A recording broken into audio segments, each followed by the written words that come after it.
Hi, I'm Dr Natalie of Dr GoFigure, and today's YouTube and podcast is all about sugar. Now, have you ever wondered why there is no diet out there called the high sugar diet?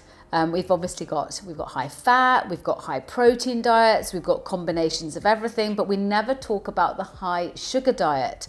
And that is because our body has absolutely no need for sugar at all. We are perfectly capable of surviving without any sugar in our diet. In fact, our body is brilliant at getting sugar from things like protein. Who knew? So as a consequence, there will never be a diet marketed as the high sugar diet. However, I would say probably most of us are on the high sugar diet. Something like 20 to 35 teaspoons a day is what most people in the Western world will take in their diet every single day. And when you think that we don't need sugar at all, that is insanity. So we're going to really dig deep into what sugar does to our body and why we should think about reducing it, especially as we're trying to think about weight loss and especially as we think about long-term health. So I promise you, when I was writing this podcast and YouTube, I was sitting in a French hotel room and there was this little box of delicious French treats literally winking at me. And I think normally I would have caved in and just eaten them. But I think the only thing that stopped me was the fact I'd been researching just how bad sugar was for me. So I was like, oh no, I can't possibly have that in my body. But that would not be normal. Under normal circumstances, I definitely would have been putting my little mitts into that little box and partaking in those delicious sugary treats. But when we get into this podcast and YouTube video, we're going to start to understand why it was the right move for me to basically resist and say no. So why is sugar such a problem in our diet? Well, the reality is that sugar basically rewards us. So we've got a pleasure center in our brain, and every time we eat sugar, we release dopamine. Dopamine is the same substance that gets released if you say one big gambling or lots of gamers will get a dopamine hit. Every time something great happens, you'll get a little hit of dopamine. And it's exactly the same thing as sugar. Every single time you have that little sugar hit, you get a little rise of dopamine. The brain really likes it, so it will send you looking out for a little bit more sugar. And again, this all comes back to how we evolved. When we were cavemen, if you were able to find fruit, which actually wasn't that common in our diet originally, the fruit had got sugar in it, and our ancestral brain loved sugar. And the reason was because sugar was easily stored as fat.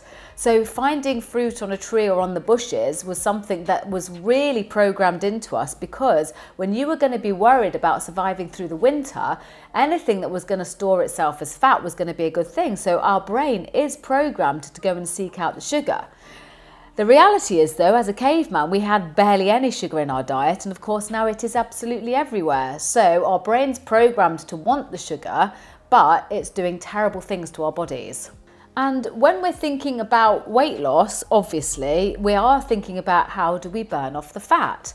If we're constantly fueling our bodies with sugar, our bodies never get a chance to burn the fat off because it's got readily available energy. And this is what we were talking a little bit about in our intermittent fasting podcast, whereby if we actually gave ourselves space in the day where you're not constantly eating or just adding a little bit here, grazing, snacking, all of those things, where we're constantly basically topping up sugar levels, we'd have more of an opportunity to get into fat burning mode. I am going to be advocating during the GoFigure program that you really think about reducing your sugars. And it's not just about weight loss, it's going to be about all the other things we're going to talk about. And I know how difficult cutting sugars is because I love sugar, okay? I love my chocolate, I love cake, I really enjoy pudding. And even on days when I've thought I've been really, really good about not having very much sugar, if I go back and have a think about what I actually ate, I do realise that I've basically eaten far more sugar than was necessary. And if you're somebody that's used to having a lot of sugar in your diet, then I think going cold turkey can be quite difficult. And you can go cold turkey if you want to do, but I'm just going to warn you that you might feel a bit rubbish to start with. Bearing in mind that basically the sugar is all about the pleasure centres and that little dopamine hit, you could find that you've got a lower mood than normal. You could find that it triggers a little bit of anxiety. You might find that you get quite grumpy because you're not constantly topping up your energy levels with sugar, if that's how you usually eat. And it can affect sleep, even though in the long term, having less sugar in your diet is probably going to help you sleep better. In the short term, you might find that you're sleeping less well. So you might find for the first few days that generally you feel a bit rubbish and haven't got the same energy and you're grumpy with everybody, but it's definitely worth persevering with. So sugar massively messes with your energy levels too. So if you are somebody that starts your day with a bowl of sugary cereal or some white toast and jam, what's going to happen is, because these are high sugar foods, you eat them, that immediately gets your blood sugar to raise. Then your insulin comes out because your insulin doesn't like your blood sugar too high, and the insulin just starts packing that sugar into the cells of your muscles and your liver. But insulin often works very, very well, especially if you've eaten something with a lot of sugar. So what happens is, after about 2 hours, your blood sugar will drop, and then that signals back to your brain that you're really hungry, and sometimes you can feel a little bit lightheaded and a little bit shaky at this point, even though you only ate 2 hours ago, and your body is literally like, I've got to eat, I've got to eat. So you go looking for something that you know is going to satisfy that low blood sugar feeling, which is something with sugar in. So you grab maybe a muffin or something sweet to eat, and this is going to start the whole cycle again. So your blood sugar rises, your insulin comes out, your blood sugar drops. And lots of people will go through their entire day feeling like that. They literally are lurching between high blood sugar to a crashing blood sugar, to high blood sugar to a crashing blood sugar. And it's basically a very exhausting way to live, and it really messes with your emotions too. You've either got lots of energy or none at all, so you're up and down all day long. And what GoFigure is going to start teaching you is how we can eat better so that we have better energy levels throughout the day. That's going to make us much more effective and efficient. So that's another problem with having too much sugar in your diet. Something you may not be aware of is that actually too much sugar in your diet can affect your joints and can increase inflammation around your joints. And this is because sugar increases a pro-inflammatory substance called cytokines. Now, people with arthritis already have high circulating cytokines, so they've already got joint pain. But if you then add in high sugar to the diet, it means that you're exacerbating your existing arthritis and increasing joint pain. So if you're somebody that's got arthritis or somebody that's suffering with joint pain, then definitely think about reducing the sugars in your diet.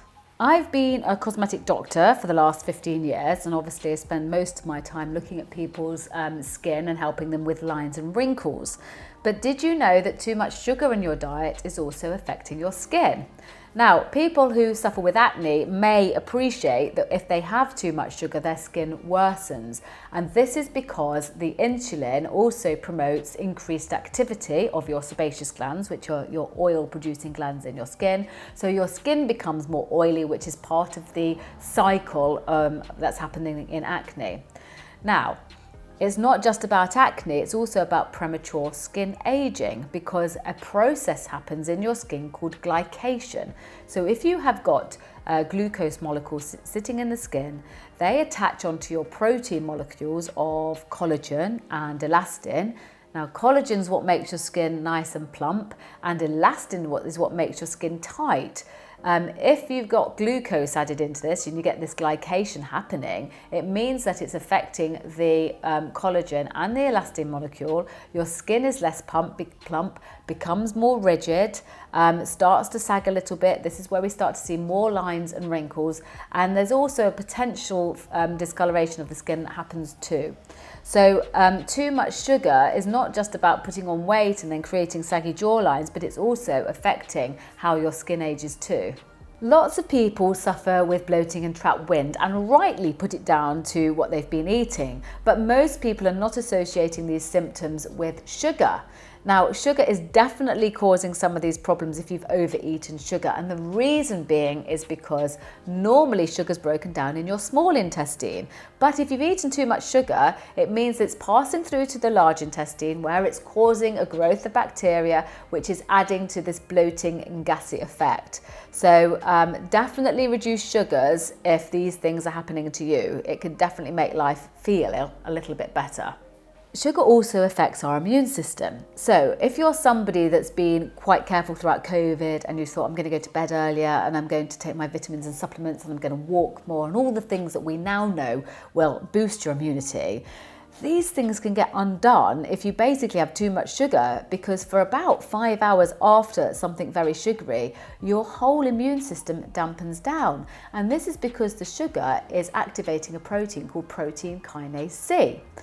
Protein kinase C disrupts one of your major immune cells called the neutrophil. Now, I in medical school always remembered the neutrophil as like a little Pac-Man that would come along and it just gobbles up all of the bacteria and the bad stuff. But if your little neutrophils can't work very well, your immune system is dampened down and you will be more prone to having coughs, colds or viruses like COVID, for instance. So even eating something sugary can affect how your immune system works for 5 hours afterwards. This is also why diabetic people have to be super careful, because their immune system is just generally dampened down because of all of these effects that high glucose is having to their body. Now, you know that I'm always harping on about being worried about having dementia, because half the time I can't remember my words, and I've literally been now on this journey to improve my health so I can improve my memory and my brain. And sugar is a massive problem for brain health. And it's because sugar is a vital source of energy for our brain. We can use other sources of energy. We can use ketones, which are released from fat, but our brains have become to rely on glucose because that's the most readily available source of energy that most of us have. So the brain has got lots and lots of glucose receptors on them. The issue is, if again you eat too much sugar, you actually flood the brain with glucose and the receptors will just shut down temporarily. They'll be like, no, got way too much, don't need any more, so they shut down. But as a consequence, they'll mean there's a bit of a lag time afterwards when your brain actually isn't getting the energy it needs, and this in itself can lead to brain fog. Now, there's a lot of scientists and doctors now that are really associating with high blood sugars with dementias and Alzheimer's. And in fact, these memory problems are now being considered diabetes type 3. That is how bad sugar is for our brain. And honestly, that to me is probably my most compelling reason to really think about reducing my chocolate intake. And I think really the final reason why we have to consider our sugar intake is all about diabetes. It is massively on the rise, and that's because obesity is on the rise. In fact, it's called diabesity in some circles. And what happens is, if you are used to having a lot of sugar in your body is constantly having to produce the insulin in order to take the sugar out of your bloodstream and put it into your cells. Now, over time, all that happens is that you're going to weaken the pancreas. The beta cells in the pancreas that are making the insulin won't be able to keep up with the demands that you're putting on it, and at some point they will just give up, and that's when you'll get diabetes type 2 that you need to then take insulin for. Now, the reality is, if you don't look after your insulin levels and you're having to take them by injections, if your blood sugar rises too high, it will kill you, and it kills you quite quickly. So basically, glucose in the blood is entirely toxic, and our bodies are well adapted to dealing with this ourselves. But if we take too much and start affecting our ability to make the insulin to keep up with our sugar demands on the body, we will put ourselves at major risk of getting diabetes type 2. Now, there's something called insulin resistance that occurs before the beta cells give up in the pancreas, and this is called insulin resistance. And this is basically where your pancreas can't keep up with the demands that you're putting on it, and your insulin is becoming less useful in the body. The sugar's too high, the insulin's not working well enough, and this is called insulin resistance. Fortunately, both diabetes type 2 and insulin resistance can be reversible. And I think this is incredible. because all it takes, it doesn't take us having to take a lot of medications, it takes lifestyle changes, which is obviously what we're talking about here. It takes you thinking about your diet, thinking about reducing your sugars, giving your pancreas a rest so that your pancreas and your insulin levels can start coming back to normal levels. And that is definitely one of the messages of today's YouTube and podcast. It's really about the fact, as I say every single time, your health is in your hands and there's a huge amount you can do to help yourself. So if you're somebody that's worried about getting diabetes, or you are already insulin resistant, or maybe you already have been diagnosed as diabetic type 2, if you're not having to take external insulin, i.e. insulin that you're injecting, then there's a very great chance that you can reverse your condition through lifestyle and exercise changes. Every single week, I love to give a little bit of homework. So guess what this homework's going to be this week? It's all about reducing your sugars in your diet. And I think most obvious place to start is just thinking, if you're having cakes and biscuits and chocolate and sweets, that is just the first place to start cutting down. You don't need this as a fuel source. Your body doesn't need the sugar. Plus, because of the way we all live, you're already going to have loads of sugar in your diet, whether it's because, you're getting fructose from fruit or lactose from milk. These are all natural sugars. You're going to be getting natural sugars in your diet anyway. So when you start cutting out the really obvious ones, it makes a huge difference, not just to your weight line, but it's also going to make a difference to your diabetes risk and your brain health too. On a side note, I just wanted to explain what's taken me ages to get my own head around, okay? I could not understand why people were saying that, white bread and white pastas and white rice were so bad for you and were basically going to spike your blood sugars. Because I was like, but they don't taste sweet. What's going on here? And what it is to do with is the fact that they don't contain very much fibre, so your body breaks them down really quickly. And this is the crux. Your body breaks down, say, white bread really quickly, and it releases all of that energy all at once, and that's why they spike your blood sugars. So even if stuff doesn't taste sweet, it can still have the same effect as eating basically sweets, and it's to do with the fact that your body doesn't take more than, probably does take more than 5 seconds, but it doesn't take very long to just release that energy. Then you get the blood sugar spike, and then you'll get the crash that follows as well. So one way to start reducing your sugars is to think about taking the wholemeal pastas and the wholemeal breads and the wholemeal rices, because they've got more fibre in them, and it's much more difficult for your body to break these down. And because it's more difficult to break them down, it releases the sugar more slowly, so then you'll get basically a much more even blood sugar throughout the day, which is definitely going to impact your energy levels and also your mood. So in order to reduce your sugars, I think partly you're going to have to be a bit more organised in your day. What you don't want to be is you're kind of running down the high street, you're suddenly starving hungry, you run into the local shop, and before you know it, you've got something sweet and sticky in your hand, thinking that's going to solve your problems. Think about meal planning. Think about the kind of carb sources that you're using. So try and take out your white carb sources for the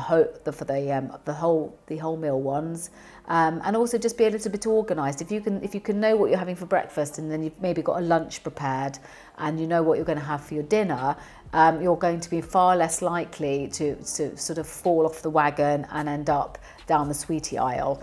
If you do have to go to the shop because you're feeling hungry, then obviously a piece of fruit is going to be far more beneficial because it's got more fibre in it, and it's going to take your body longer to release the energy from it.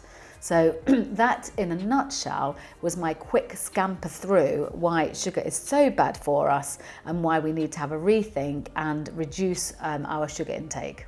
So as per always, I hope you've really enjoyed this episode, and please join me next week. And until then, have a very happy and healthy week. Remember, if you like what you see, then please like, share and follow, and you can keep up to date with absolutely everything that we do.